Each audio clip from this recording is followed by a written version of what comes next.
And welcome back to the set of Harvest. You know that Dr. Dennis Hensley is the chairman of the Department of Professional Writing at Taylor University. He has a knack for combining biblical truth with a little fiction to share the gospel, to captivate his readers and lead them to Christ. Welcome back to the Harvest Show, Doc Always Hensley. glad to be here. Always a lot of fun. That's what we affectionately call you around here, Doc Hensley. Welcome back.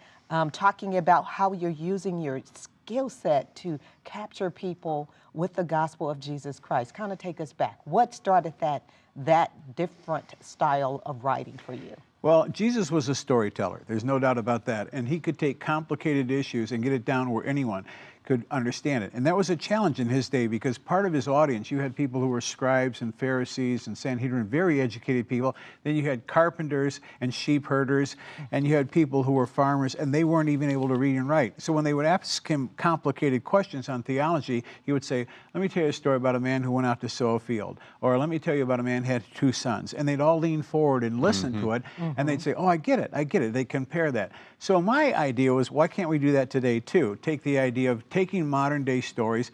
All I did was bring Jesus into the 21st century and show that the same thing he taught is relevant 2,000 years later, only we just need a different venue to explore it. I mean, you make us imagine Jesus like as a CEO and an entrepreneur and a millennial. I mean, it's just really captivating and bringing audiences in. Now, you have a sequel here, Jesus in All 4 Seasons. What's the backstory? Set the stage for that one. Well, the idea, Jesus in the 9 to 5 was the first book, and Jesus in All 4 Seasons takes it to the next direction.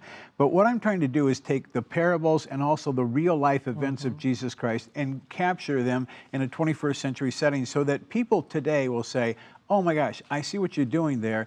I can see the relativity. Let me give you one simple example. I have a part where a woman comes in to refill the water bottle machine, and Jesus comes to meet with her, and he starts asking her, why don't you come when everybody else is here? And she's, oh, I'm a little shy. I said, no, you stole someone's boyfriend, and you stole this one. And people are saying, that's the woman at the well story, which is exactly what I want them to say, because the lesson isn't going to change. He's going to talk to her. But along the way, we have some fun, because at one point he says, you know, Juanita, you really need to change your life. She said, you know me by name? He said, yes, it helps that it's on your uniform right there. So not everything's a miracle. And the readers say, this is fun. This is just fun to read. But they're seeing the parallels in there that Jesus wouldn't change his message. He wouldn't change his lessons. He would just change his venue, what he was working with. And so that's my job as a storyteller, show how relevant he is today. Yeah.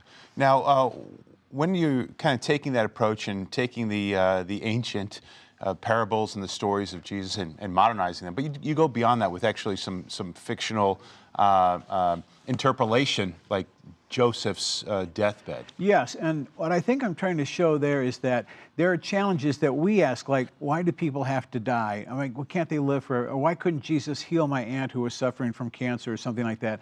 So on the deathbed scene, I have Jesus coming to see his earthly father, and of course he has the ability to heal him, but Joseph himself says, no, I led a good life. This is my time. There's a season where and then he acts as a role model. He said, you and I both know what's coming for you.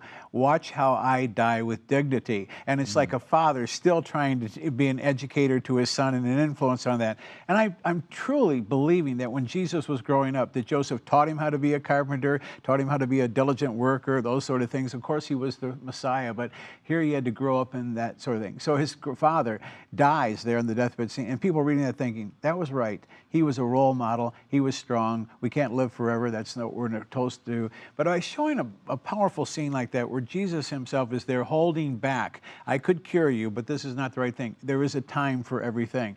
That the readers nodded and said, that was poignant. That really grabbed my heart, but I see your point in that. But there was a time when you were writing and submitting your work that the publisher got a little confused. Yeah, they said, what are you doing here? Are you writing a novel or are you writing a book? Because I had written many devotional books and training books, and people liked that for family learning and following along. And then I'd written novels separately.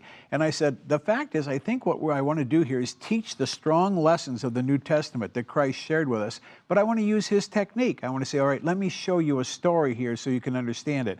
So people who know the Bible say, oh, I know what you're paralleling there, and that helps me see how modern it is. People who don't know the Bible say, that's an interesting way of expressing that. I understand what he was saying when you gave the nonfiction part. So finally the publisher came around and said, well, what are you going to call this? I said, well, I'm going to call it faction. It's fiction and factual together. But it worked. The readers really liked it. Now, why the title, Jesus in All Four Seasons? Well, the idea that I'm trying to do is, the first book was Jesus in the 9 to 5, and I said, take Jesus to work with you. And I had him actually start a company on the earth. It's a furniture company because he's a carpenter, all right? But the idea, and the next one is, no matter what season of life you're going through, if you're a young person, you need Christ in your life. If you're a newlywed, you need Christ in your life. And you get to my age and think, okay, I can look back and see all that's happened, but I have to look forward to going to heaven and that.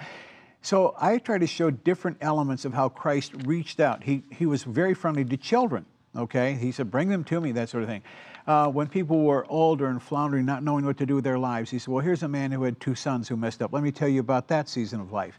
And then other times people would come to an older age, and even, priests would come to him at night, Nicodemus, you're smarter than I am. What is going on here? So he talked to older people too. So every season of life, he has something to teach us, and I wanted to reveal that in the book. It's amazing how you are able to captivate readers, keep their attention.